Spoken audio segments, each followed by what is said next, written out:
siguro naman hindi talaga ito makakaligtas sa inyo bilang kayo nagpupuya para makanood. Correct. Sino ang gumanap na panganay na kapatid ni Jody Santa Maria sa teleserye? Nako, sino ang gumanap? Panganay na kapatid, eto din, another clue. Yan ang nanay ni Cho.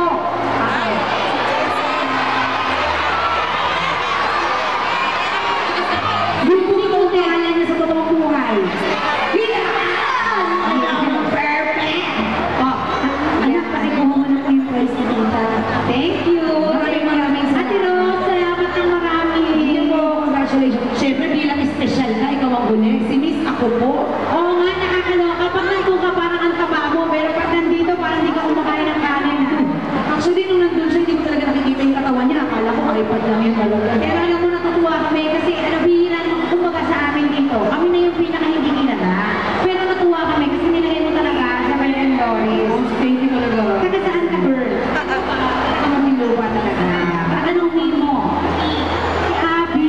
Kaya pala. Pero at least nakakapagsalita ka, di ba? Sabi niya, kaya daw siya Abby kasi may iPad. Okay, Ano pala? may question ka ba? Oh, ano po?